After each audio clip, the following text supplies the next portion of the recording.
Hello दोस्तों, UPSC Hindi के online study platform में मैं निशांत त्रिपाठी आप सभी का स्वागत करता हूं। दोस्तों, आज की जो हमारी क्लास होने वाली है वो विजयनगर साम्राज्य के ऊपर होने वाली है। विजयनगर साम्राज्य देखेंगे तो मेडिवल हिस्ट्री में एक महत्वपूर्ण इतिहास रहा है। इसमें बेसिकली जो इसके चार वंश रहे हैं जो कि संगम, सालू, तुलु और अराविडु, इनको इंडिविजुअली हम देखेंगे। इनमें हमारा सबसे ज्यादा फोकस जो रहेगा वो संगम पे रहेगा। अगर वंश के हिसाब से देखेंगे तो यहाँ पे काल लिखा गया, आप लोग वंश समझिएगा। तो हम लोग का सबसे ज्यादा अगर वंश पे हम लोग फोकस करेंगे तो वंश पे, संगम वंश के बारे में हम लोग मैक्सिमम जानकारी लेंगे, क्योंकि अच्छी खासी हिस्ट्री इसी की है, मैक्सिमम हिस्ट्री इसी की है। उसके बाद से तुलु वंश का एक शासक रहा है कृष्णदेवराय, ये हमारा सेंटर होगा। इसको हम लोग बहुत बेहतरीन तरीके से देखेंगे और उसकी प्रशासनिक व्यवस्था को, जो पूरी की पूरी विजयनगर साम्राज्य की प्रशासनिक व्यवस्था है, उसको देखेंगे। आपको पहले विजयनगर साम्राज्य की न्यू कैसी पड़ी इस चीज को जानना होगा। आप लोग मैं जब से पिछली क्लास ले रहा हूं, पिछली क्लास को आप लोग ठीक से देखेंगे तो जोना खां का नाम का एक शासक मिलता है, जोना खां, मोहम्मद बिन तुगलक नाम का, एमबीटी नाम का एक शासक मिलता है, जिसके बचपन का नाम यानी जिसका प्राचीन नाम या जिसका मूल नाम हम लोग कह सकते हैं जोना खां था। इस जोना खां ने, जब ये सुल्तान नहीं था, तो बेसिकली ये क्या किया था, ध्यान देंगे कि ये काकतीय वंश पे अटैक किया था। काकतीय वंश पे जब अटैक किया था वहीं पे हरिहर और बुक्का उसको मिले थे। हरिहर और बुक्का एक्चुअली हुआ था क्या था कि काकतीय वंश में जब उसने अटैक किया था तो काकतीय वंश को पराजित किया था। तो नो डाउट कि जब काकतीय वंश को पराजित किया तो जो उसके सामंत थे, नो डाउट कि वो भी परास्त हुए। अर्थात हरिहर और बुक्का इस वक्त दो सगे भाई थे और ये दोनों भाई चूंकि काकतीय वंश के सामंत थे तो हरिहर और बुक्का भी पराजित हुए। होता क्या कि जोना खां इन लोग को लेकर दिल्ली सल्तनत चला जाता है। जब इनको लेके जोना खां दिल्ली सल्तनत चला जाएगा तो ये दिल्ली सल्तनत की सेना के अभिन्न अंग बन जाएंगे। इसकी स्टोरी मैंने क्यों बताई, ये समझने के लिए। आप समझेंगे इसको, इस स्टोरी को कभी आप ऐसे में भी कोट कर सकते हैं। ठीक है, अब देखिए हुआ क्या है कि अब ये जब दिल्ली सल्तनत चले जाएंगे, कौन, हरिहर बुक्का, एच से हरिहर, बी से बुक्का।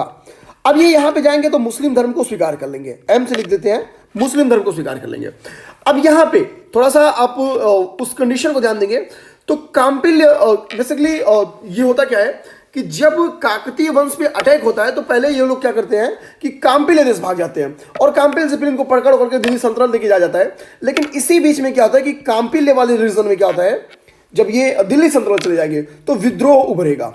ठीक है, और वो विद्रोह एक्चुअली धार्मिक विद्रोह था, हिंदू वर्ग की जनता ने इसको विद्रोह किया था। ठीक है, तो जब विद्रोह होगा तो विद्रोह को दबाने के लिए अभी जो जोना खां है ना वो एमबीटी बन चुका है, मोहम्मद बिन तुगलक के नाम से सुल्तान बन चुका है।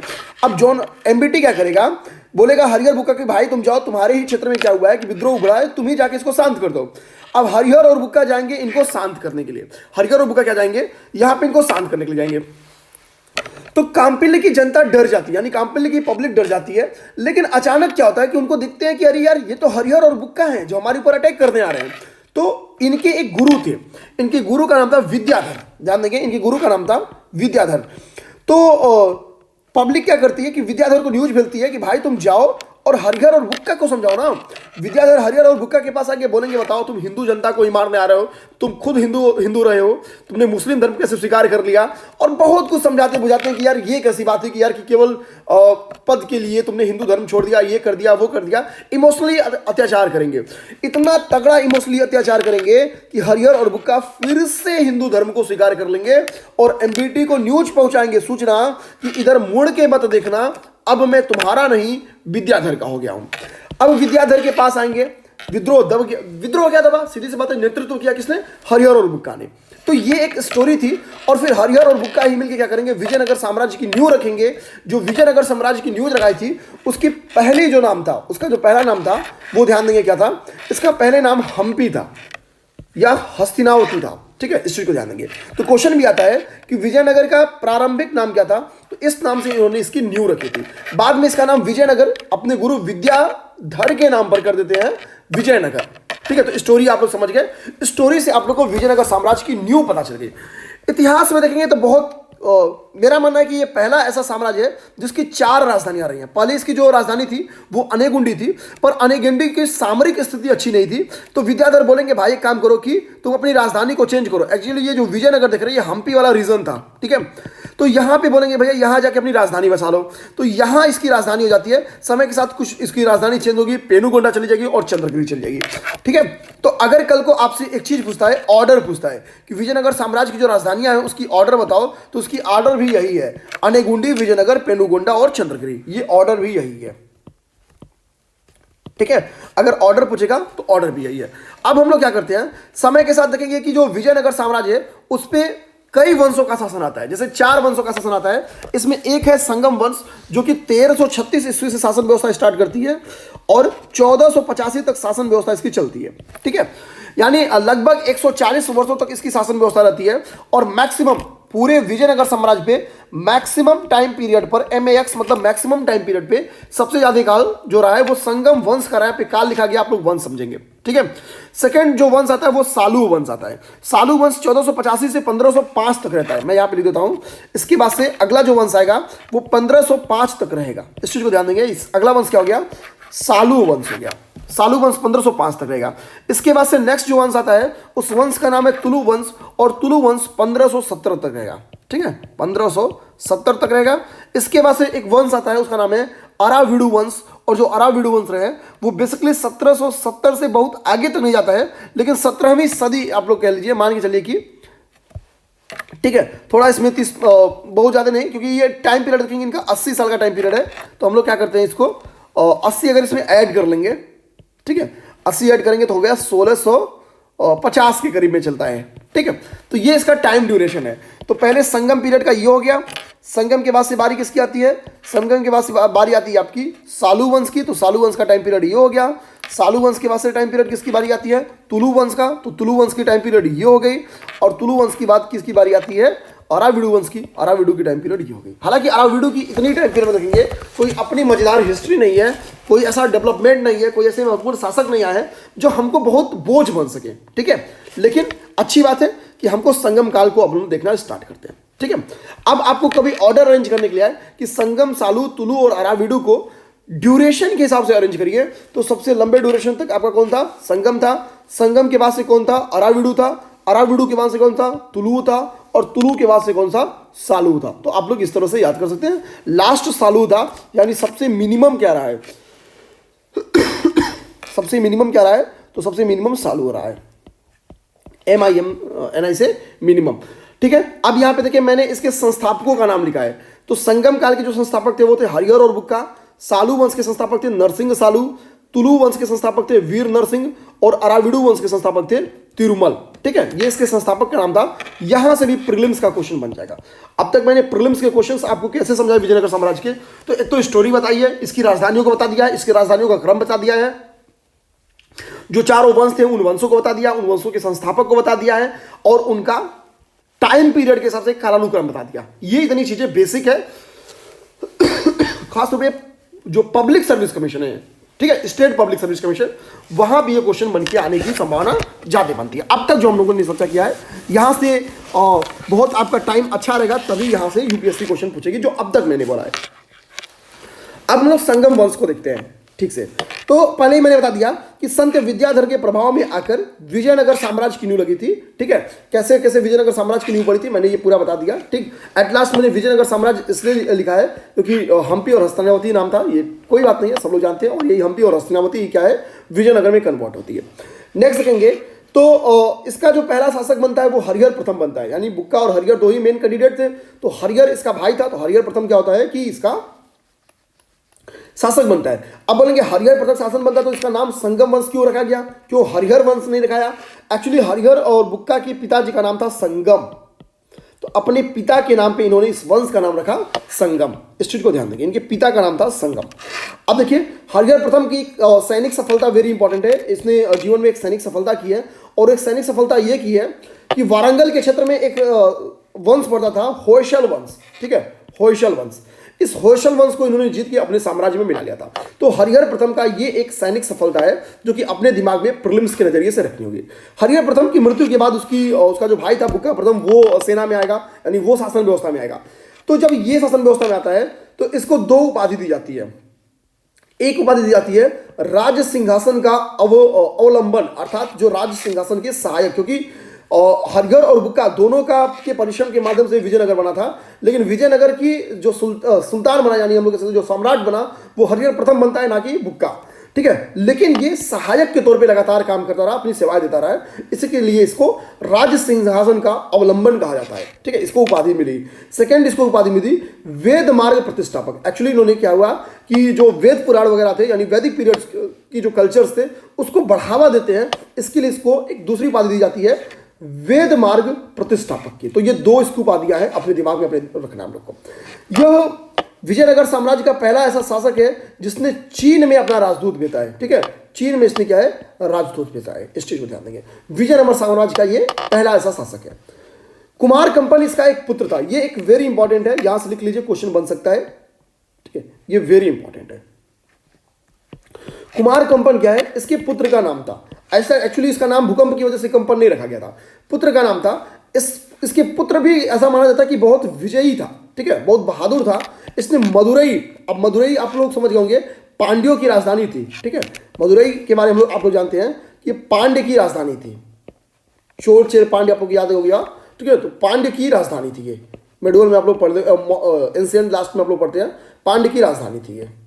ठीक है, तो ये क्या करता है कुमार कंपन कि मदुरई विजय कर लेता है। अब जाहिर बात है कि जब मदुरई विजय पुत्र कर रहा है तो पिता खुश, और लेकिन आप ध्यान दीजिए पत्नी इनकी थी वो बहुत पढ़ी लिखी थी। मदुरई विजय करने वाली कुमार कंपन की जो पत्नी थी, जो इनकी वाइफ थी, ये काफी पढ़ी लिखी थी, और इनकी वाइफ का नाम था गंगा देवी। ये एक्चुअली क्या थी कि कुमार कंपन की पत्नी की थी। ये मैं यहाँ पे लिख भी देता हूँ, ये कुमार कंपन की पत्नी थी।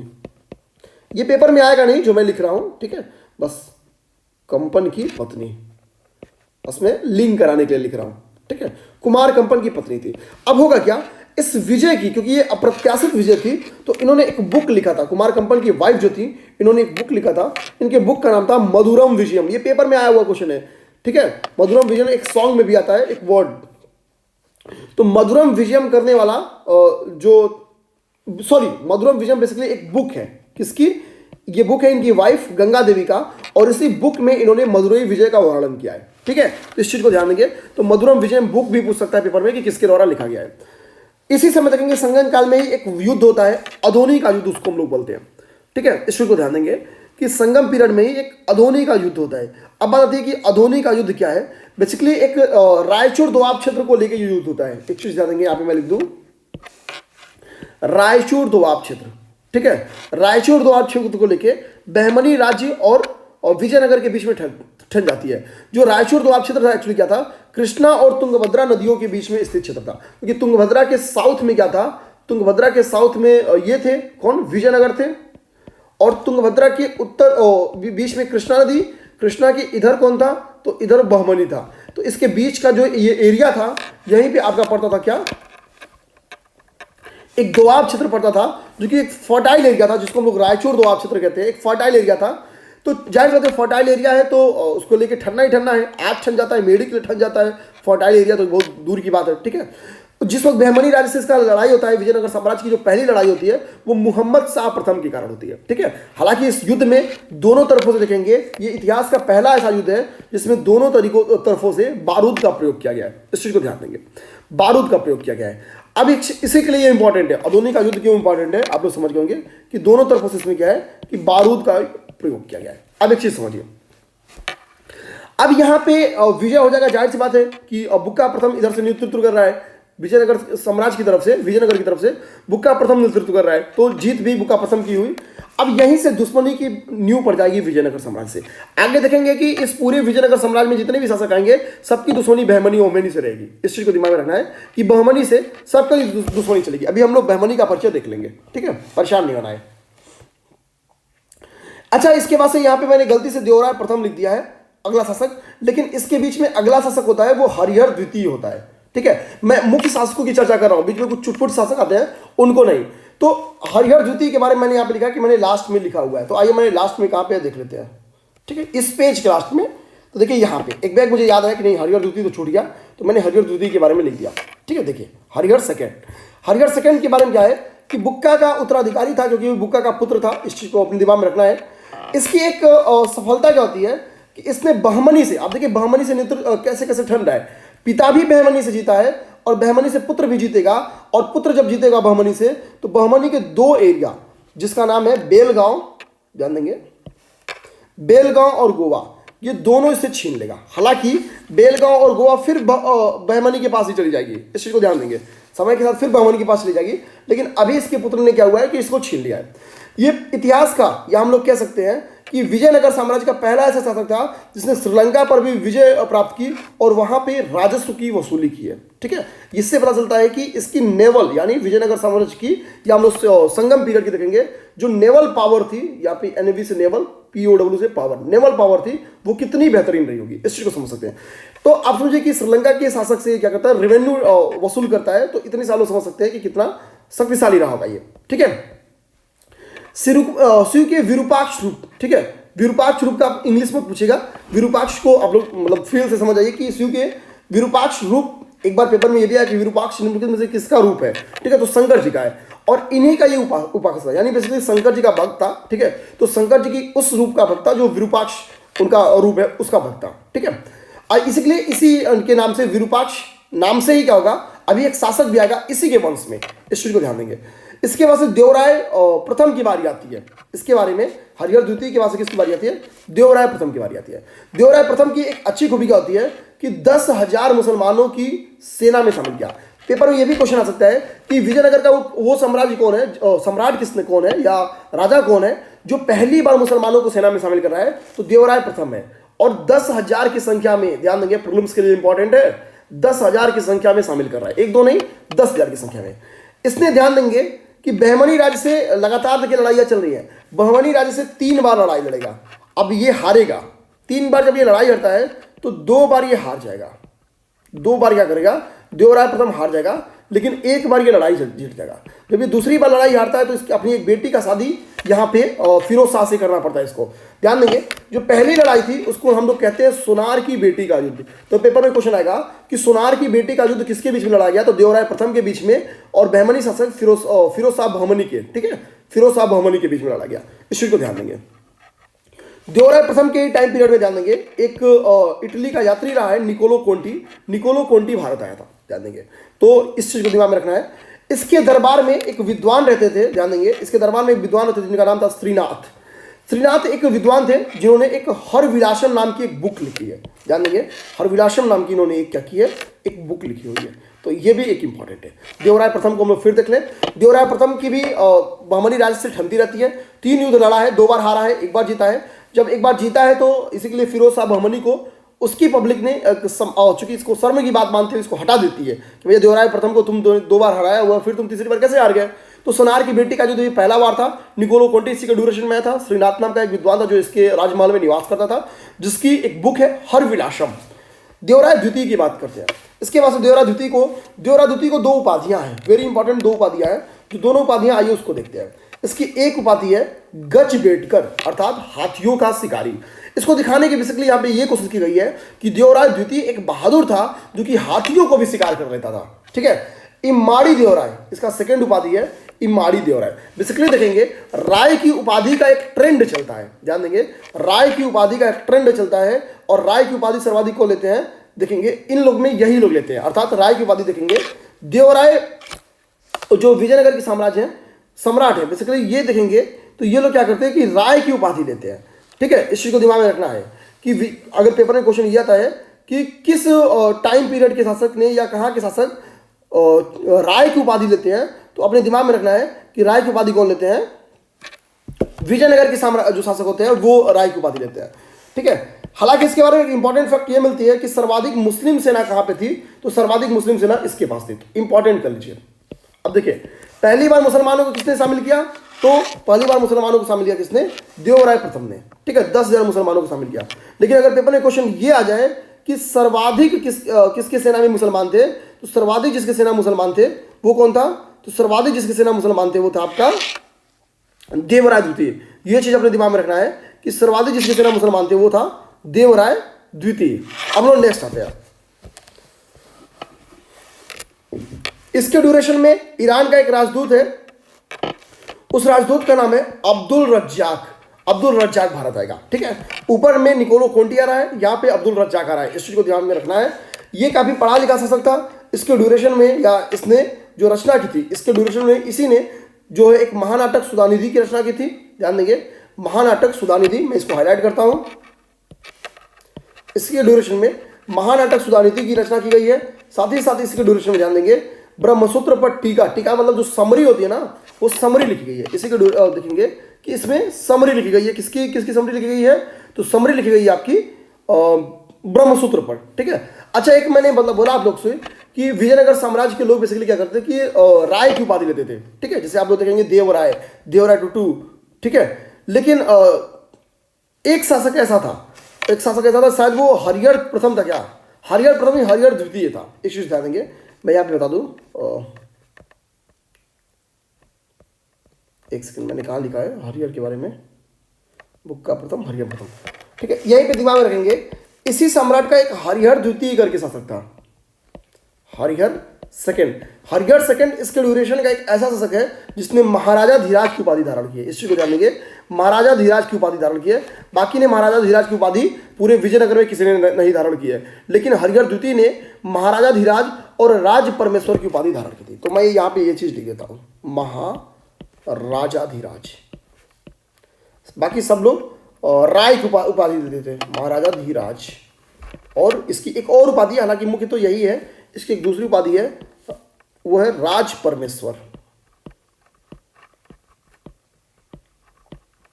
ठीक है। दूसरी उपाधि का नाम है राज परमेश्वर। अब हम लोग देख लिए कहां तक? हरिहर द्वितीय तक देख लिया।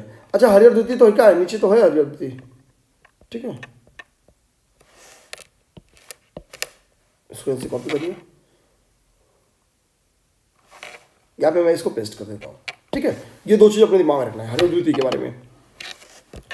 अब क्या होता है इसी के बीच में, आगे जो न्यू पड़ती है वो न्यू पड़ेगी सालू वंश की न्यू पड़ेगी। इस चीज को ध्यान देंगे। जो विरूपाक्ष द्वितीय नाम का एक शासक होता है और इस ड्यूरेशन का वो अंतिम शासक होता है, यानी संगम वंश का अंतिम शासक कौन था ये पूछिए आपसे, तो विरूपाक्ष द्वितीय था। विरूपाक्ष रूप का उपासक कौन था? तो हरिहर द्वितीय था, ठीक है। यहां पे ध्यान देंगे, संगम वंश का अंतिम शासक अगर पूछेगा पेपर में आपसे, एक्चुअली जानिए वन वे बोलने पे क्या होता है ना कि एकदम प्यास लग जाती है, गला सूख जाता है। और मैं क्लास जब रिकॉर्ड कर रहा हूँ, रिकॉर्डिंग आपके लोगों के पास जाएगी तो आप देखेंगे 3:11 हो रहा है रात का, ठीक है। मतलब आप समझिए कि इस वक्त तक मुझे हम लोगों को क्लासेस रिकॉर्ड करनी पड़ती है आप लोग के लिए। तो क्योंकि यही वगैरह होता है, थोड़ा सा शांत भी रहते हैं। हालांकि मैंने अभी बाहर बिल्ली लड़ रही थी सब, अब अच्छी बात है कि सब लड़ नहीं रहे, तो आवाज़ आप लोग को क्लियर जाएगी, ठीक है। तो रीज़न यही रहता है कितनी रात तक जो के वीडियो बनाने का, क्योंकि पूरी तरीके से आप देखेंगे कि जो हम लोग का सिस्टम है अभी बेसिकली, जो अभी हम लोग डिस्प्ले लगवाए हैं, वो लगातार दिन भर क्लासेस के कारण बिजी रहती है, तो क्लासेस से रिकॉर्ड करने जाना पड़ता है, ठीक है। कोई बात नहीं है, चलता रहता है। हम लोग भी उतनी मेहनत करेंगे, आप लोग भी करिए, रिजल्ट दीजिए। कुल मिला जुला के आप लोग रिजल्ट दीजिए। आपके रिजल्ट से हमारा भी हित है, हमारे रिजल्ट से आपका हित है, दोनों की बात है, दोनों एक दूसरे पे डिपेंड है, ठीक है। तो इसका जो अंतिम शासक था वो मैं लिख दूं, विरूपाक्ष द्वितीय था। विजयनगर का अंतिम शासक नहीं, संगम वंश का अंतिम शासक। इस चीज को ध्यान देंगे। नेक्स्ट अब क्या करेंगे, आता है सालू वंश आता है। अब होता क्या है, पहले मैं आपको कहानी बताऊं। सालू वंश का जो शासक था, ठीक है, और उसका नाम था सालू नरसिंह। अब इस चीज को ध्यान देंगे, सालू नरसिंह नाम था। सालू नरसिंह ने क्या किया था कि जो इसका ये जो विरूपाक्ष द्वितीय है, विरूपाक्ष द्वितीय की हत्या कर देगा। विरूपाक्ष द्वितीय की हत्या करके क्या करेगा कि खुद शासन कर जाएगा और सालू वंश की नींव रख देगा। अपने नाम से सालू नाम से सालू वंश की नींव रखेगा। और इसी घटना को इतिहास में प्रथम बला पहाड़ कहा गया था। बल से जो राज्य है उसको पाया जाना, ठीक है। इस चीज को ध्यान देंगे। सालू वंश में ही द्वितीय बला पहाड़ की भी घटना देखने को मिलती है। इस चीज को ध्यान देंगे। अब ध्यान देंगे, इसी सालू नरसिंह के बाद से जो अगला शासक आता है उसका नाम रहता है इम्माड़ी नरसिंह। ध्यान देंगे, इम्माड़ी नरसिंह। इम्माड़ी नरसिंह के बारे में हम लोग को क्या देखने को मिलता है कि इसके ड्यूरेशन में शासक तो था, लेकिन वास्तविक शक्ति इसके हाथ में नहीं थी। ये आज के राष्ट्रपति की तरह था, और जो वास्तविक शक्ति थी वो एक नायक के पास थी, उसका नाम था नरसा नायक। ध्यान देंगे, उसका नाम था नरसा नायक। तो नरसा नायक के पास वास्तविक शक्ति थी। नरसा नायक का जो पुत्र था, ठीक है, उसका नाम था वीर नरसिंह। ये बहुत ही महत्वाकांक्षी था। इसका पुत्र जो था, ये बेसिकली पुत्र था जिसको तीर मैंने बनाया, पुत्र वो है। तो नरसा नायक का पुत्र था वीर नरसिंह। ये काफी महत्वाकांक्षी था। इसने बोला कि भैया वास्तविक शक्ति पिताजी के हाथ में। पिताजी से बोलेगा एक काम करो, मौका दो मुझे, मैं जो इम्माड़ी नरसिंह है उनको 6 इंच छोटा करता हूं। और वो तुरंत इनको 6 इंच छोटा करेगा और गद्दी से उतार देगा और खुद गद्दी पे आएगा। और इसी को इतिहास में द्वितीय बला पहाड़ कहा गया है। इसी को ध्यान देंगे। बल से अब जो वीर नरसिंह है वो अब आ जाएगा शासन व्यवस्था में। तो सीधी सी बात है, इसी तरह से जो नींव पड़ती है वो पड़ती है तुलु वंश की नींव। इस चीज को ध्यान देंगे। तो सीधी सी बात है कि तुलु वंश का संस्थापक कौन रहा होगा? तो तुलु वंश का संस्थापक वीर नरसिंह रहा होगा। ठीक है। हालांकि अब इस वंश का सर्वाधिक योग्य जो शासक रहा है वो कृष्णदेव राय रहा है। कृष्णदेव राय के बारे में हम लोग 5 मिनट चर्चा करेंगे, क्योंकि यहां से क्वेश्चन बन सकता है। कृष्णदेव राय के बारे में कितना बहादुर शासक था उसको समझ जाइए बस इतने से कि तुजुक ए बाबरी में भारत का सर्वाधिक शक्तिशाली शासक किसे कहा गया है। इस चीज को ध्यान देना है कि तुजुक ए बाबरी में भारत का इसे सर्वाधिक शक्तिशाली शासक कहा गया है। यह बताता है कि ये सांस्कृतिक रूप से ही नहीं, वीरता के स्तर पर भी ये काफी बहादुर शासक था। अब देखिए, इसने कुछ उपाधियां धारण की हैं दोस्तों। जो उपाधियां हैं उसको देख लेंगे।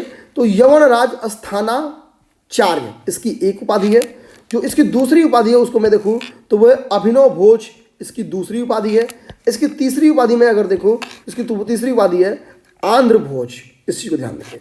तो पेपर में क्वेश्चन आपके ये बन के आता है, यवनराज स्थानाचार्य, ठीक है, स्थापनाचार्य बेसिकली ये। तो इसको दिमाग में, एक्चुअली यवनों की इसने पुनः स्थापना किया था राज्य में। ठीक है, यवन को चूंकि इसी के वंश के लोगों ने हरा दिया था, लेकिन फिर से उन्होंने इसने पकड़ के क्या किया था कि उनको राज सिंहासन में बैठा दिया था। तो इसने उपाधि धारण की थी इसके लिए कि यवन राज यानी यवनों के राज को मैंने फिर से स्थापित किया। स्थापनाचार्य इसकी उपाधि थी। यही प्री के लिए ज्यादा इंपॉर्टेंट है, इस चीज को ध्यान देंगे। नेक्स्ट ध्यान देंगे, इसने कुछ बुक्स लिखी है, जैसे जाम्बवती कल्याणम एक बुक हो गई इसकी। इसकी जो अगली बुक है ध्यान देंगे वो है, ये संस्कृत में लिखी गई है, अमुक्त माल्याद। ठीक है, इस चीज ध्यान देंगे। दूसरी इसकी बुक है अमुक्त माल्यदा। ठीक है, ये तेलुगु में लिखी गई है। अमुक्त माल्यदा ये तेलुगु में लिखी गई है। अब देखिए, ये मल्टी लैंग्वेजेस कही जाता है, संस्कृत भी जान रहा है और तेलुगु भी जान रहा है। ठीक है, इसने एक नाटक लिखा है दोस्तों, ध्यान देंगे। जो इसकी नाटक है उसका नाम है उषा परिणय। इसकी नाटक है बेसिकली, इस चीज को दिमाग में रखना है। उषा परिणय और किसके द्वारा? कृष्णदेव राय के द्वारा लिखी गई एक नाटक है। ठीक है, तो ये इसके बारे में दूसरा इंपॉर्टेंट चीज था, हम लोग देख लिए। ऐसा नहीं कि ये साइंस अब बहादुर भी था। गोलकोंडा का इसने युद्ध किया था। गोलकोंडा का जब इसने युद्ध किया था तो कुतुब शाह को कुली कुतुब शाह को इसने परास्त किया था। ठीक है, गोलकोंडा के युद्ध में कुली कुतुब शाह को परास्त किया था। इसके शासनकाल को तेलुगु साहित्य का स्वर्णकाल कहते हैं। आप यहां से पढ़ना स्टार्ट करिएगा। ठीक है, छूट गया था तो मैंने ऊपर लिखा हुआ है। मैं इसको किसी और कलर से हाईलाइट कर देता हूं, ताकि पीले से हाईलाइट कर देता हूं, बहुत हो गया। ठीक है, देखिए, तेलुगु साहित्य का स्वर्णकाल कहा जाता है। क्यों? क्योंकि इसके दरबार में, ध्यान देंगे मेरे दोस्तों, इसके दरबार में अष्टप्रधान रहते थे, 8 दिग्गज रहा करते थे। अष्टप्रधान नहीं बोलेंगे, 8 दिग्गज रहते थे। और ये 8 दिग्गज तेलुगु के ज्ञाता थे। जाहिर सी बात है कि जो इनकी रचनाएं होंगी, वो जो इनकी साहित्य वगैरह होगा, जो इसकी रचनाएं होंगी, वो कैसे होंगी? तेलुगु लैंग्वेज में होगी। इसी के लिए कहा जाता है कि इसका जो टाइम पीरियड था, किसका? आपका कृष्णदेव राय का, वो स्वर्णकाल था तेलुगु का। ठीक है, इसी ड्यूरेशन देखेंगे जो तेलुगु के प्रसिद्ध कवि हैं पेड्डाना, वो इसी अष्टदिग्गज में शामिल थे। ध्यान देंगे, पेड्डाना इसी अष्टदिग्गज में शामिल है। अच्छा, एक क्वेश्चन और बन के आता है कि तेनालीराम किसके राज्य में निवास करते थे? तेनालीराम नाम का एक सीरियल भी आता था, अगर आप लोग को याद होगा, तेनाली और राम। ठीक है, तेनालीराम की एक बुक है, उनकी बुक का नाम मैं बता दूं, पांडुरंग। ठीक है, महाकल्प शायद समथिंग है। ठीक है, एक तो थोड़ा समय आगे नाम बोल रहा हूं इनका, हाँ, महाकल्प नहीं, महामात्य था। ठीक है, महामात्य था या कुछ ऐसा था। एक सेकंड मुझे टाइम देंगे। पांडुरंग महात्म्य। ठीक है, ये बुक थी। ठीक है, एग्जैक्ट यही बुक थी, आप लोग याद कर लेंगे थोड़ा सा। हालांकि ऑप्शन आप लोग को टिक करना, तो भूलेंगे नहीं मेरी तरफ से, आप लोग को याद रहेगा। ठीक है, तो पांडुरंग महात्म्य एक बुक थी तेनालीराम की। तेनालीराम इन्हीं के टाइम पीरियड में रहते थे, इन्हीं के दरबार में रहते थे। अच्छा, पुर्तगालियों के साथ इसका बेहतरीन संबंध था, इस चीज को दिमाग में रखना है। पुर्तगालियों की सहायता से इसने क्या किया था कि विजयनगर में सिंचाई का उत्तम प्रबंध किया था। और ये पेपर में क्वेश्चन बन के आया हुआ है, इस चीज को ध्यान देंगे। शायद छत्तीसगढ़ पीसीएस में क्वेश्चन बन के आया है कि सिंचाई का उत्तम प्रबंध पुर्तगालियों के साथ मिलकर विजयनगर, ठीक है, विजयनगर के किस शासक ने सिंचाई का उत्तम प्रबंध किया, इस चीज को ध्यान देंगे। तो ये आपका था कौन? तो ये है कृष्णदेव राय। एक्चुअली कृष्णदेव राय के जगह मुझे बार बार केशव चंद्र सेन का नाम याद आ रहा है, ठीक है। तो कृष्ण और केशव, चूंकि कृष्ण जी को ही केशव बोलते थे, तो वो मेरे दिमाग में, मैं क्यों बार बार जाके नाम देख रहा हूँ, क्योंकि रीज़न ये पड़ा ना कि मुझे केशव चंद्र सेन याद आ जा रहा है, ठीक है। अब वो यही है, ज़्यादा हिस्ट्री में यही होता है, जब इंसान थोड़ा ज़्यादा हिस्ट्री पढ़ लेता है तो नाम इसी तरह घूमते हैं। अब देखिए नेक्स्ट कह रहा है कि तुलु वंश के अंतिम शासक जो था वो सदाशिव राय था, ठीक है। तिरुमल द्वारा क्या किया गया, इसको अपदस्थ कर दिया गया, इसको भी हटा दिया गया और अराविडु वंश की स्थापना की गई। इस चीज ध्यान देंगे। तो एक तो हो गई कि अराविडु वंश की स्थापना किसने की, तो एक ये प्री का क्वेश्चन बन गया तिरुमल, इसको मैंने स्टार्ट में बता भी दिया है, ठीक। अंतिम शासक कौन था, तो इसके अंतिम शासक थे वो रंग तृतीय थे, इसका अंतिम शासक यानी अराविडु वंश का अंतिम शासक रंग तृतीय था। अच्छा, मैं यहाँ पे एक शॉर्ट सा, मैं थोड़ा सा नीचे आऊँगा यहाँ पे। अब यहाँ पे एक चीज़ ध्यान देंगे, पेपर में अगर क्वेश्चन आता है कि विजयनगर साम्राज्य का अंतिम शासक कौन था, तो विजयनगर साम्राज्य का अंतिम शासक रंग तृतीय था, तो भी आपका आंसर यही बनेगा। और अगर क्वेश्चन ये आता है कि अराविडु वंश का अंतिम शासक कौन था, तो भी रंग तृतीय था। इस चीज को अपने दिमाग में रखना है, ठीक है।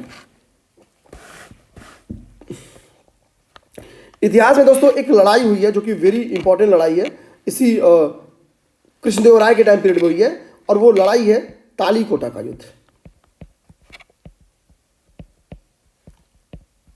तालीकोटा, या चूंकि राक्षस तंगड़ी क्षेत्र में हुआ था, तो इस क्षेत्र को हम लोग, इस युद्ध को राक्षस तंगड़ी भी कहते हैं,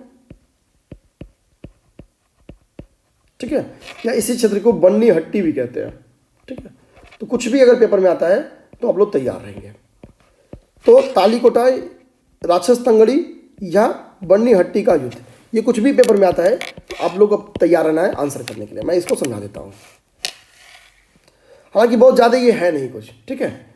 अब देखिए इस लड़ाई में एक्चुअली होता क्या है, ये लड़ाई एक्चुअली बीजापुर के शासकों के खिलाफ होती है। बीजापुर के शासक ही इसके भी मुख्य दुश्मन थे, ठीक है, बीजापुर के शासकों के खिलाफ, ध्यान देंगे, बीजापुर के शासकों के खिलाफ।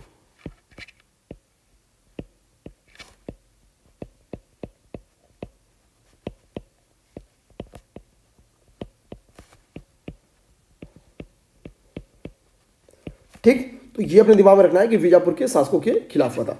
जिस वक्त बीजापुर के शासकों के खिलाफ ये युद्ध हो रहा था, तो बीजापुर का जो शासक था उसका नाम था अली आदिल शाह।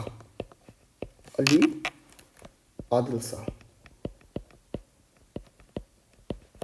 उसका नाम था अली आदिल शाह। ये इंपॉर्टेंट नहीं है, बस समझने के लिए। अब अली आदिल शाह वर्सेस क्या होता है, कृष्णदेव राय होता है, ठीक। और इस लड़ाई में कृष्णदेव राय की विजय होगी, इस चीज को ध्यान देंगे, इस लड़ाई में कृष्णदेव राय की विजय होगी। तो अगर क्वेश्चन ये आता है तो दिमाग में ये रखना है। अच्छा, इस युद्ध का एक प्रत्यक्षदर्शी था, एक विदेशी था, वही इस युद्ध का प्रत्यक्षदर्शी था, जिसके बारे में भी क्वेश्चन बन सकता है। इस युद्ध का एकमात्र प्रत्यक्षदर्शी जो था वो एक विदेशी यात्री था, जिसका एकमात्र नहीं बोलेंगे, प्रत्यक्षदर्शी के तौर पे सेवेल उसका नाम है, एक विदेशी यात्री था, उसका नाम है सेवेल, ये याद रखिएगा, ठीक है। और तालीकोटा का जो युद्ध हुआ था, इस युद्ध के उपरांत विजयनगर की यात्रा पे एक पुर्तगाली यात्री आया था। पुर्तगाली यात्री आया था कब, जब तालीकोटा का युद्ध खत्म हो गया, पुर्तगाली यात्री आया था।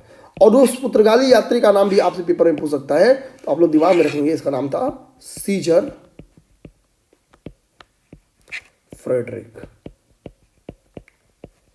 ठीक है, ये हो गया। अब यहाँ से क्लास आपकी अधिकतम 15 मिनट, 10 से 15 मिनट और होने वाली है, ठीक है। तो क्योंकि मैं कुछ चीज़ पहले बता दूँ, कल की क्लास से थोड़ा लिंक कराना मुझे। ये चीज़ मैंने कल लास्ट में आपको ये पीपीटी बोल दिया था, ठीक है, पीपीटी बोलिए, कुछ भी बोल दीजिए, कि ये चार्ट आप लोग देख लीजिएगा। एक्चुअली मुझे लगा कि इसके बारे में चर्चा घटनाचक्र की जो प्रस्तुति उसमें नहीं की गई है, लेकिन थोड़ा सा अरेंज के माध्यम से ध्यान देंगे। अरेंज के माध्यम से थोड़ा घटनाचक्र की प्रस्तुति अलग हो गई है। इसने क्या कि बहमनी राज्य के बारे में चर्चा विजयनगर साम्राज्य पे चर्चा करने के बाद किया है। विजयनगर साम्राज्य में जब चर्चा कर दिया, उसके बाद से इसके स्थापत्य वगैरह पे चर्चा किया है, ठीक है। तो ये इसका एक दोष है, हम लोग कह सकते हैं, जिसको हम लोग समय रहते पकड़ लिए हैं, तो कोई बात नहीं है, हम लोग उसमें सुधार करेंगे। अब देखिए तालीकोटा का जो युद्ध था, इसके बारे में मैंने बता दिया है, तो आप लोग यहाँ नहीं फंसेंगे। इन वंशों के बारे में सारा चर्चा कर दिया है, तो यहाँ पे आप लोग को नहीं फंसना है, ठीक है। एक चीज ध्यान देंगे कि अच्छा, एक चीज ध्यान देंगे कि विजयनगर की आय का जो मुख्य स्रोत था वो क्या था, शिष्ट था। ठीक है, यानी अभी मुझे याद आया कि मैंने इसकी प्रशासनिक व्यवस्था आप लोग को नहीं बताई है, तो मैं प्रशासनिक व्यवस्था बता दूं फिर और कुछ आगे चर्चा करता हूं। विजयनगर साम्राज्य का जो प्रशासन था, ध्यान देंगे, क्योंकि एक बड़ा राज्य था विजयनगर, तो इसको कई सारे हिस्सों में तोड़ दिया गया था। जिससे पहला हिस्सा था मंडल, जिसको हम लोग प्रांत कह सकते हैं। प्रांतों को कई सारे वलनाडु अर्थात जिलों में तोड़ा गया था। वलनाडुओं को कई सारे नाडु में तोड़ा गया था। ठीक है, नाडु की आज हम लोग तहसीलों से चर्चा कर सकते हैं। ठीक है, और कई सारे जो मेला ग्राम है, ध्यान देंगे, इसको मेला ग्राम में तोड़ा जाता था। मेला ग्राम जो है वो 50 ग्राम से मिलकर बने रहते थे। ठीक है, और उर को हम लोग ग्राम कहते हैं। तो उर सबसे छोटी इकाई की थी जिसको हम लोग ग्राम कहते हैं। 50 ग्राम मिलके मेला ग्राम बनाते थे। मेला ग्राम, कई मेला ग्राम मिलके नाडु बनाते थे, कई नाडु मिलके वलनाडु बनाते थे, और कई वलनाडु मिलके मंडल बनाते थे। तो 1 2 3 4 5, यानी इसका पूरा प्रशासन जो था वो 5 हिस्सों में टूटा हुआ था। ये एक बात हो गया। अब यहाँ पे हम लोग थोड़ा सा नायंकर व्यवस्था और आयंगार व्यवस्था देख लेंगे।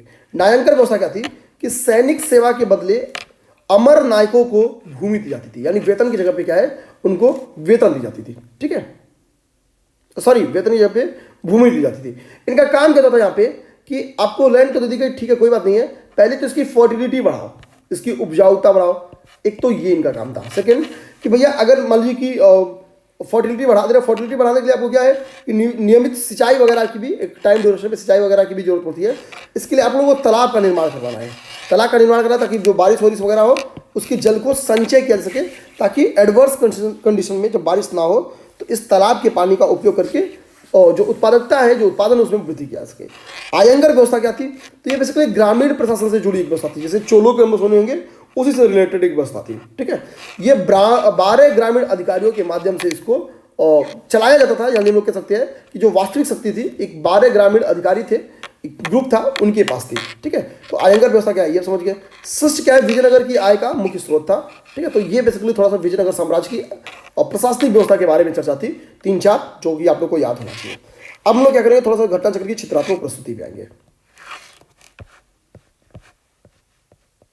ठीक, यहाँ पे दिल्ली सल्तनत का ये जो गुलाम थे, ठीक है, गुलाम वंश, खिलजी वंश, तुगलक वंश, सैयद वंश, लोधी वंश, इसको मैंने आप लोग को ठीक से करा दिया है। ऑर्डर भी ये मैंने बता दिया है। ठीक है, कुछ विभाग जिस पे चर्चा कर दिया, लेकिन फिर से देख लीजिए। यहाँ पे लिखा तो दीवानी मुस्तकरात जो था राजस्व विभाग का था। रियासत जो था बाजार नियंत्रण विभाग था। AK अलाउद्दीन खिलजी का टाइम आप लोग याद करिए। दीवाने अमीर को ही कृषि विभाग था, इसके बारे में मैंने चर्चा किया है। दीवाने खैरात दान विभाग था, इसको भी हमारे बारे में चर्चा किया है। दीवाने बंदगान दास विभाग था। इसमें से सारे के बारे में मैंने अपनी क्लास में चर्चा कर दिया, कुछ भी ऐसा नहीं है जो मैंने चर्चा नहीं किया है। ठीक है, सैन्य संगठन इस टाइम में ये आप लोग देख लेंगे। अपने दिमाग में ये रखना है कि दशमलव प्रणाली पे जो सैन्य संगठन था ये आधारित था। यहाँ पे थोड़ा सा पढ़ लेंगे आप लोग। ठीक है, संक्षेप में पढ़ लेंगे, इतना काम थोड़ा बड़ा कर ही लेंगे ना। 1 मिनट क्या मैं चर्चा करूँ इस पर, तो आप लोग थोड़ा सा देख लेंगे। जिसको मन करे स्क्रीनशॉट लेने का स्क्रीनशॉट ले ले। ये दिमाग रखना कि इनका जो सैनिक संगठन था वो दशमलव प्रणाली पर आधारित था। ये वेरी इंपॉर्टेंट है। सल्तनत कालीन मुद्रा जो टंका जीतल था, इस पर भी मैंने चर्चा किया है। तरह की जीतल एवं टंका का जो अनुपात था 1:48 था, यही मैंने चर्चा नहीं किया है, तो इंपॉर्टेंट कर लीजिए। ये इंपॉर्टेंट है भी, इसको याद कर लीजिए कि टंका एवं जीतल का जो अनुपात था 1:48 था। आगे कह रहा है कि अलाउद्दीन महमूद शाह के सिक्के के बारे में कि सर्वप्रथम बगदाद के अंतिम खलीफा का इसने नाम अंकित करा था, जिसका नाम था खलीफा उल मुस्तसिम। ठीक है, इससे जानने के तो क्वेश्चन आ सकता है कि वो कौन सा सल्तनत का शासक था जिसने बगदाद के अंतिम खलीफा अल मुस्तसिम का नाम अंकित कराया था। तो अलाउद्दीन महमूद शाह ने नाम अंकित करवाया था। ये भी एक इंपॉर्टेंट प्रश्न है, इसको मैंने अपनी क्लास में नहीं कराया था। ठीक है, तो इसको देख लेंगे। कर निर्धारण फिरोज शाह तुगलक कुरान के नियमों के अनुसार, ये सारा चीज मैंने बता दिया है। 4 कर था, ये चारों कर के बारे में भी मैंने चर्चा किया है। सिकंदर लोदी का है, ये एक सिकंदर लोदी के बारे में इंपॉर्टेंट फैक्ट है, मैंने नहीं चर्चा किया है कि ये गड़े हुए खजाने में से कोई हिस्सा नहीं लिया इसने। ठीक है, तो पेपर में क्वेश्चन आ सकता है कि सल्तनत टाइम का वो कौन सा सल्तनत था जिसने गड़े हुए खजाने से कोई हिस्सा नहीं लिया। ये क्वेश्चन बन के आ सकता है। ठीक है, तो आप लोग ये याद कर लीजिए। शासन की सबसे छोटी इकाई ग्राम थी, मैंने चर्चा किया हुआ है। ग्राम स्तर का जो भू राजस्व का सर्वोच्च अधिकारी था वो चौधरी होता था। इन सब पे मैंने चर्चा किया हुआ है। बाद में चौधरी जो ये मध्य वर्ग है, इन पे बेसिकली जो मध्यस्थ वर्ग है, इन पे नियंत्रण स्थापित किया जाता है। कि कौन सा शासक नियंत्रण स्थापित करता है, आप लोग कमेंट कर सकते हैं, सारा मैंने पढ़ा दिया है। विजारत क्या था, तो इस्लामी संविधान से मान्यता, मैंने ये पढ़ाया हुआ है। इस्लामी संविधान से मान्यता प्राप्त था, एक संस्था के रूप में अपनाने की प्रेरणा अब्बास खलीफाओं के फारस से ली गई। कुछ बड़ी बात नहीं है, बकवास है। राज्य का जो प्रधानमंत्री होता था उसको वजीर कहते थे, राज्य विभाग का जो प्रधान होता था वो भी वजीर होता था। तुगलक काल को स्वर्ण काल कहा जाता है, ये इंपॉर्टेंट कर लीजिए, ठीक है। इस सल्तनत टाइम पीरियड का कौन सा काल स्वर्ण काल कहा जाता है, तो तुगलक काल को। फिरोज शाह तुगलक के समय चरमोत्कर्ष, ठीक। सल्तनत की जो स्थापत्य है इसके बारे में मैंने कल ही बताया है कि ऐबक के बारे में आयदीन का झोपड़ा है, कुव्वतुल इस्लाम है, कुतुब मीनार का निर्माण है, ये सारी चीज़ें हैं। सुल्तानगढ़ी, हौजे शमसी ईदगाह, ये सारी इल्तुतमिश का है। इल्तुतमिश ने ही क्या है कि कुतुब मीनार के निर्माण को पूरा भी करवाया, इस चीज़ को दिमाग में रखना है। अलाउद्दीन खिलजी, यहाँ पे सारी चीज़ें लिखा है। मेरा मानना इस चीज़ को आप लोग को एक बार याद कर लेना चाहिए और क्रम में याद रख दीजिए। जैसे जैसे एक बार आप लोग को सारी चीज़ें क्रम में पढ़ाई गई हैं, उसका फायदा होगा कि अगर कालानुक्रम के हिसाब से अरेंज करने के लिए क्वेश्चन आएगा ना, तो क्रम में मैं इसी के लिए कर रहा हूँ, एक दिन टाइम दे दीजिए, कालानुक्रम, तो आप लोग परेशान नहीं होंगे। एक क्वेश्चन वरना गलत हो जाएगा या तुक्के एकदम पे सही होगा, वैसे कॉन्फिडेंट में क्वेश्चन सही होगा, ठीक है। तो ये काम अगर आप लोग कर लेंगे तो बहुत अच्छा रहेगा। कुतुब मीनार के बारे में यहाँ पे स्पेशल फैक्ट क्या लिखा है कि निर्माण कार्य कुतुबुद्दीन ऐबक ने स्टार्ट किया, इल्तुतमिश ने इसको पूर्ण कराया। करा कि इसकी चौथी मंजिल क्षतिग्रस्त हो गई थी। चौथी मंजिल के स्थान पर 2 और मंजिल का निर्माण किया गया, किसके द्वारा, फिरोज शाह तुगलक के द्वारा। तो कुतुब मीनार से कुल कितने शासक जुड़े हुए हैं, तो कुतुबुद्दीन ऐबक जुड़ा हुआ है, इल्तुतमिश जुड़ा हुआ है, फिरोज शाह तुगलक जुड़ा हुआ है, तो कुल 3 शासक जुड़े हुए हैं। इस चीज़ को अपने दिमाग में रखना है। इसकी चौथी मंजिल का मरम्मत के साथ इसमें 2 मंजिलों को किसने जोड़ा, तो फिरोज शाह तुगलक ने इसमें जोड़ा है। इस चीज़ को अपने दिमाग में रखना है, ठीक है। अब यहाँ पे कह रहा है कि दक्षिण के कुछ राजवंशों का नाम दिख रहा है और उसकी राजधानी, जिसमें से पांड्य की मदुरई, मैंने तो पहले ही बता दिया कि पांड्य की मदुरई पे वो किसका नाम, ठीक है, वो कंपन वाला नाम, जिसमें से जो कि हम लोग पढ़ा ना, देखिए ये ठीक है, मदुरई के बारे में हम लोगों ने जस्ट चर्चा तो कर ही लिया है। देखिए मैं यहाँ पे दिखा रहा हूँ आपको,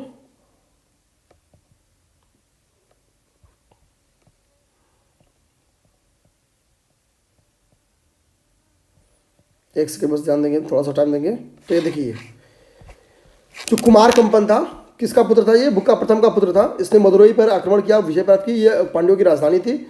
इसकी राजधानी, इसकी चर्चा को मधुरम विजयम से मिलती है, जो कि गंगा देवी की बुक है और गंगा देवी कुमार कंपन की पत्नी है, ठीक है। तो इसके बारे में तो हम लोग चर्चा कर लिया, आता भी है। यादवों की राजधानी देवगिरी थी, ये सारा मैंने चर्चा किया हुआ है ना। जब ऐबक अलाउद्दीन खिलजी की, जब मैं साउथ की अभियान पढ़ा रहा था, तो ये चारों चीज़ें मैंने पढ़ाया हुआ है, ठीक है। तो ऐसा कुछ नहीं कि मैंने नहीं पढ़ाया है। स्थापत्य में देखेंगे तो गुलबर्गा में जामा मस्जिद की स्थापना की गई, दिल्ली में कुव्वतुल इस्लाम का स्थापना, जौनपुर में अटाला, मालवा में जहाज महल, ठीक है। तो इसमें केवल मैंने ये 3 पे चर्चा किया और यहीं पे चर्चा नहीं किया था।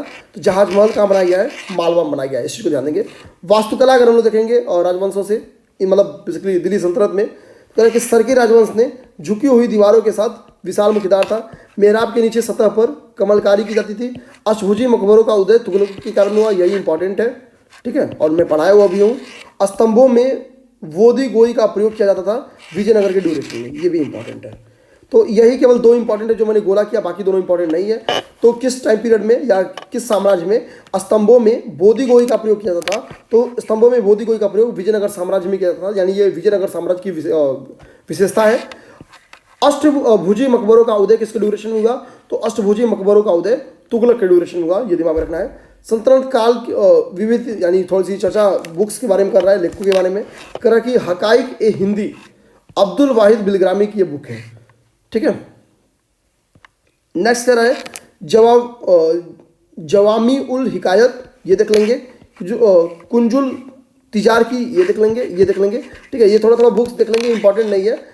मैचिंग में देखिए यार, ये सब बुक्स आता रहता है, ठीक है। मेरे कहने का मतलब क्या है कि थोड़ा थोड़ा ये बुक्स का नाम डिफरेंट भले दिख रहा है, आप लोग को थोड़ा याद करना चाहिए। कारण क्या है कि कई बार सपोज कि इसमें से ही कोई बुक आ गया तो क्या करेंगे, कम से कम ये 4 बुक आप कुछ लिंक करा लीजिए कि ऑप्शन में आ जाए तो मैं पहचान सकूँ, कुछ ऐसा लिंक करा लीजिए, ठीक है। इस चीज़ को अपने दिमाग में रखना है। तो बेसिकली आप लोग की दिल्ली सल्तनत खत्म हो गई है और दिल्ली सल्तनत का ये साहित्य देखिए। अमीर खुसरो के बारे में देख लीजिए, यहाँ पे लिखा हुआ है, थोड़ा सा अमीर खुसरो को देख ही लीजिए। कह रहा है कि अमीर खुसरो का जो नाम था, मूल नाम था, वो अबुल हसन, ठीक है, समथिंग था। इसका जन्म पटियाला में हुआ था या पटियाली कासगंज में हुआ था, पटियाला नहीं, पटियाली कासगंज में हुआ था। तूती हिंद, ये सारी चीज़ें मैंने पहले ही चर्चा किया हुआ है। तूती हिंद तक ये सारी चीज़ें कि तूती हिंद इसको कहा जाता था। इसने स्वयं को उपाधि दी थी। इसकी कुछ रचनाएं हैं, इसकी रचनाओं को देख लीजिए, और इसकी रचनाएं ही वेरी इंपॉर्टेंट है, इसमें और कुछ नहीं इंपॉर्टेंट है, इसकी रचनाएं ही इंपॉर्टेंट है। तुगलकनामा इसने लिखा है, नू सिपिहियर इसी ने लिखा है।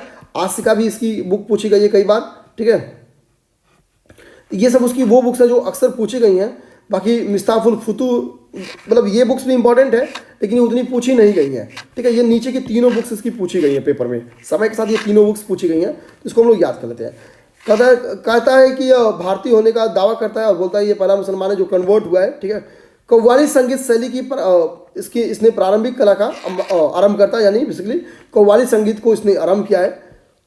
आगे कह रहा है कि सबक ए हिंदी के जन्मदाता हैं, फारसी काव्य शैली सबक ए हिंदी के जन्मदाता ये है, तबला एवं सितार का इन्होंने प्रचलन किया। तो ये एक इंपॉर्टेंट फैक्ट है, सबक ए हिंदी के जन्मदाता कव्वाली संगीत की और ये इन्हें आरंभ करता माना जाता है। और इनकी ये जो बुक्स है तीसरी वाली लाइन की, ये बुक्स इनकी बहुत इंपॉर्टेंट है। बाकी ये सब चीज़ अगर आपको नहीं याद रहेगा तो भी चलेगा। यहाँ पे रचना और रचनाकार लिखा है, तबकात नासरी किसकी है, तो मिनहाज उस सिराज की है। तारीख फिरोज शाही किसकी है, बर्नी की है, ठीक है।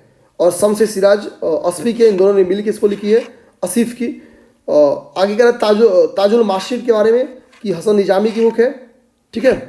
आगे कह रहा है तारीख मुबारक शाही, कह रहा कि यह यामीन बिन अहमद की है। ये बुक्स देख लेंगे। राणा कुंभा की जो बुक्स है वो कह रहा है कि संगीत राज और संगीत मीमांसा, ये राणा कुंभा की बुक्स है। राणा कुंभा आप बता सकते हैं कि अभी हम लोग कल ही पढ़े कि किसको पराजित किए थे, ठीक है, किसको पराजित किए थे आप लोग बता सकते हैं। फुतुहात फिरोज शाह तुगलक की बुक है। तो ये थोड़ी सी फैक्चुअली इन्फॉर्मेशन थी, जो बुक्स था, जो स्थापत्य थे, जो इन सब चीज़ों के बारे में मेरा मानना है थोड़ा सा आप लोग को जानकारी रहनी चाहिए, रटी रटाई जानकारी रहनी चाहिए। तो थोड़ा यहाँ पे आप लोगों को रटना है, ठीक है। यहाँ मेरा काम नहीं है, यहाँ आपको अपना काम है, आपको जरूर करना है। यहाँ पे नेक्स्ट देखेंगे थोड़ा सा, तो यहाँ पे थोड़ा जौनपुर के बारे में बता रहा है, ठीक है। एक्चुअली जौनपुर की स्थापना इसी दिल्ली सल्तनत में हुई थी। कह रहा है कि फिरोज तुगलक क्या है, इसका संस्थापक है, जौनपुर का संस्थापक है, ठीक है। जोना खा की स्मृति में इसको बसाया गया था, इस चीज़ को ध्यान देंगे, जोना खा की स्मृति में इसको बसाया गया था। जोना खा के बारे में मैंने पहले ही जब ये हरिहर और बुका पे चर्चा करा था तो मैंने एक बार छोटी सी संक्षिप्त सा परिचय जोना खा के बारे में दे ही दिया था, तो ये आपको बेसिकली पता ही पता है, ठीक है। आगे कह रहा है कि मलिक सरवर स्वतंत्र सरकी राज्य की स्थापना की थी। तो पेपर में क्वेश्चन आ जाएगा कि स्वतंत्र सरकी राज्य की स्थापना, जो कि सरकी साम्राज्य कहाँ पे था, तो जौनपुर में ही था, ठीक है। तो मलिक सरवर के द्वारा इसकी स्थापना की गई थी। इसने सुल्तान की उपाधि ली थी, जो कि इंपॉर्टेंट नहीं है। इसने यहाँ पे मलिक उस सर्क से हम लोग सरकी को जोड़ेंगे तो हम लोग समझ जाएंगे कि किसने इसकी उपाधि ली थी। तो सर्क वर्ड कभी भी आपको मिलेगा, सर्क या सरकी, तो इससे हम लोग सरकी वंश दिमाग में रख लेंगे। अपने दिमाग में बस ये रखना है कि सरकी राज्य के संस्थापक कौन था, मलिक सरवर था, बस इतना। ख्वाजा ए जहाँ की भी इसने उपाधि ली थी, यहाँ पे ये बात बोली जा रही है। अब यहीं पे सरकी वंश में ही इब्राहिम शाह सरकी की बारी आती है। कहा जाता है कि सरकी वंश का सबसे महान शासक था। सरकी शैली का उदय इसी के ड्यूरेशन में हुआ। सिराज हिंद किसने उपाधि ली थी, यही इसकी वेरी इंपॉर्टेंट है, ठीक है। सिराज हिंद की इसने उपाधि ली थी। जौनपुर को भारत का सिराज कहा जाता है, ये भी पेपर में पूछा हुआ है, इसलिए इसको भी इंपॉर्टेंट कर लीजिए, हालांकि वेरी इंपॉर्टेंट मत करिए। सिराज हिंद किसे कहा जाता है, इब्राहिम शाह सरकी को कहा जाता है, ये पेपर में आता है, इसी को ध्यान में रखना है, ठीक है। बहलोल लोदी कह रहा है कि अंतिम सरकी शासक था, अंतिम सरकी शासक हुसैन शाह को पराजित किया था, ठीक है। तो अंतिम सरकी शासक कौन था, ये भी हमको पता चल गया, कौन था, हुसैन शाह था, ये भी इंपॉर्टेंट कर लीजिए। और इसको पराजित किसने किया था, बहलोल लोदी ने पराजित किया था। कह रहा कि जौनपुर को पुनः सल्तनत का अंग बना दिया था, किसने, बहलोल लोदी ने, ठीक है। तो ये बेसिकली जौनपुर के बारे में। कश्मीर के बारे में यहाँ पे चर्चा किया है कि जैनुल आबदीन ने इसकी स्थापना की है, किसकी, कश्मीर की।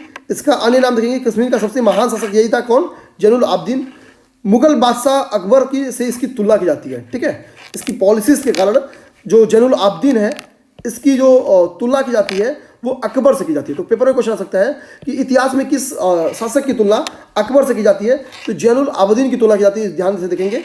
एक्चुअली जो अकबर की पॉलिसी थी धार्मिक उदारता की, वही पॉलिसी इसकी भी रहती है। जैसे इसने गोहत्या पे पाबंदी को लगी थी, पाबंदी जो थी, सॉरी, जो गोहत्या हो रही थी उस पर पाबंदी लगा दी। इससे हिंदू वर्ग में खुशी आ गई, हिंदू वर्ग का सपोर्ट मिलेगा। जजिया कर हटाया, ये भी बहुत बेहतरीन बात थी। ये दोनों धार्मिक उदारता का ही उदाहरण है, यहाँ पे लोग लिख सकते हैं, ये दोनों धार्मिक उदारता का उदाहरण है। आगे ये क्या करता है, कौन, जैनुल आबदीन, महाभारत राजतरंगिणी का फारसी अनुवाद कराया। तो ये ध्यान देंगे, ये इंपॉर्टेंट है कि किस शासक ने महाभारत एवं राजतरंगिणी का फारसी अनुवाद कराया, तो जैनुल आबदीन ने कराया। इसने एक जैना लंका द्वीप की का निर्माण कराया।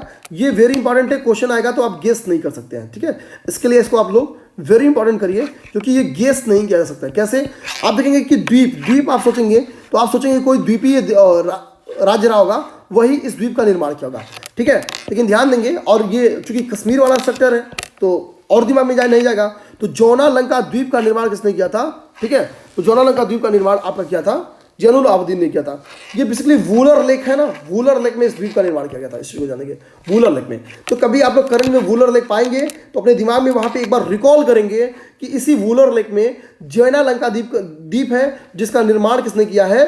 कश्मीर के शासक जैनुल आबदीन ने किया है, जिसकी तुलना अकबर से की जाती है इसकी धार्मिक उदारता की नीतियों के कारण। ठीक है, तो ये बेसिकली कश्मीर वाले का परिचय था। अब यहाँ पे हम लोग देखेंगे गुजरात पे चर्चा। गुजरात को कह रहा है कि जफर खां पे यहाँ पे हम देखेंगे गुजरात का शासक जफर खां जो है उस पर चर्चा। कह रहा है कि सुल्तान मुजफ्फर शाह के नाम से गुजरात का ये सुल्तान बना था। ठीक है, एक्चुअली नाम जो इसका मूल नाम था वो जफर खां था, मूल नाम। ठीक है, और जिस नाम से ये शासक बनता है गुजरात का वो है मुजफ्फर शाह। ठीक है, मालवा का शासक था हुसंग शाह को परास्त कर दिया था इसने। इसकी राजधानी तो जो थी धार, उस पर इसने अधिकार कर लिया, बाद में हालांकि इसे वापस भी कर देता है। एक्चुअली समरी में देखेंगे, इंपॉर्टेंट नहीं बट लिखा तो देख लेते हैं। जफर खां इसका मूल नाम था। जब भी गुजरात की शासन व्यवस्था में आता तो इसका नाम पड़ जाता है मुजफ्फर शाह। एक मालवा का शासक था जिसका नाम था हुसंग शाह, इसकी राजधानी धार थी। तो जब ये हुसंग शाह पे आक्रमण करता तो जो इसकी राजधानी धार है उस पर अधिकार कर लेता है। हालांकि कुछ समझौता कर लेता है, कुछ रुपए ले लेता है और टैक्स और जो राजस्व है उसका निर्धारण कर लेता है, और बाद में ये क्या करेगा कि हुसंग शाह को वापस कर देगा धार क्षेत्र। ठीक है, नेक्स्ट इसमें एक शासक है और गुजरात वाले क्षेत्र का ही फतह खां। यहाँ पे कह रहा है इसकी उपाधि ये थी, आप इंपॉर्टेंट नहीं है, याद मत करिए। ठीक है, यहाँ पे मैं मिटा देता हूँ, याद मत करिए। इसका प्रसिद्ध नाम कह रहा है कि महमूद बेगड़ा है। ठीक है, महमूद बेगड़ा है, तो इसका प्रसिद्ध नाम तो पेपर में इतना ये भी इंपॉर्टेंट नहीं, कभी पेपर में आया नहीं है, आया होता तो मेरे दिमाग में जरूर रहता। ठीक है, हाँ, चंपानेर और गिरनार जो कि दृढ़ किले थे, इन दोनों का इसने विजय किया था। तो ये पेपर में क्वेश्चन आ सकता है, ध्यान देंगे कि फतह खां ने निम्नलिखित में से फतेह किया था। फतह खां इसका नाम ही है। ठीक है, तो इसने 2 किलो का फतह किया है, चंपानेर का और गिरनार का। ये ध्यान देंगे, ये पेपर में क्वेश्चन आ सकता है, इसको आप लोग देख लेंगे। ये बहुत फैक्चुअली था, यहाँ पे समझाने का स्कोप नहीं था, मैं बेसिकली इसलिए समझा रहा हूँ। अब तो दिल्ली सल्तनत खत्म हो गया आपका। अच्छा, आप देखिए थोड़ा सा हम लोग क्या करते हैं, बहमनी को हम लोग समझते हैं। बहमनी राज्य को मैं समझाने की आपको कोशिश करता हूँ। हालांकि मैं एकदम थक गया हूँ, मुझे लगता है अगर हम लोग छोटे में 2 से 3 मिनट 4 मिनट की 3 से 4 मिनट की क्लास है बहमनी वाला, इसको हम लोग कल ही ले लेंगे। ठीक है, क्योंकि अब मैं मेरी एकदम अब हालत खराब हो गई है। इसके बाद से बचा है आपका भक्ति एवं सूफी आंदोलन। भक्ति एवं सूफी आंदोलन को देखेंगे, भक्ति एवं सूफी आंदोलन देख लेंगे जब, तो उसके बाद से आपका सीधा सल्तनत काल। देखिए यहाँ पे यही है, अब यहाँ पे सल्तनत काल विविध फिर तुम देख दिए, ऊपर ही थोड़ा सा जो छोटा मोटा फैक्ट दे देना चाहिए, फिर हम लोग सीधा मुगल वंश से स्टार्ट कर देंगे। तो कल की क्लास में मेरा मानना है हम लोग एक 30 मिनट की पहले क्लास लेंगे, ध्यान देंगे, एक 30 मिनट की क्लास लेंगे। उस 30 मिनट की क्लास में मैं क्या करूँगा कि आपकी दिल्ली एवं जो ये सूफी मत है, ठीक है, सूफी आंदोलन है बेसिकली, भक्ति एवं सूफी आंदोलन, इसको खत्म कर दूंगा 30 मिनट की क्लास में। फिर मैं एक घंटे की क्लास दूंगा, और 1 या 2 घंटे की क्लास लगेगी लगभग आपकी, मान लीजिए 2 घंटा मान के चलिए, मुगल जो वंश है, जो शासक है, उनको खत्म करने में। ठीक है, तो 2 घंटे की क्लास इसमें लगेगी। इसकी अगर हम लोग प्रशासनिक व्यवस्था वगैरह देखेंगे तो 2 घंटे, 1.5 घंटे, 1 घंटे और बढ़ा दीजिए, तो 2.5 से 3 घंटे और इसकी क्लासेस मेडवल की मेरे द्वारा ले जाने वाली बच्ची हैं। ठीक है, तो मैं कोशिश भी किया कि आपको बेहतरीन तरीके से समझाया जाए। फिर अब जय हिंद बोलेंगे और आप लोग इस प्रोग्राम को अपने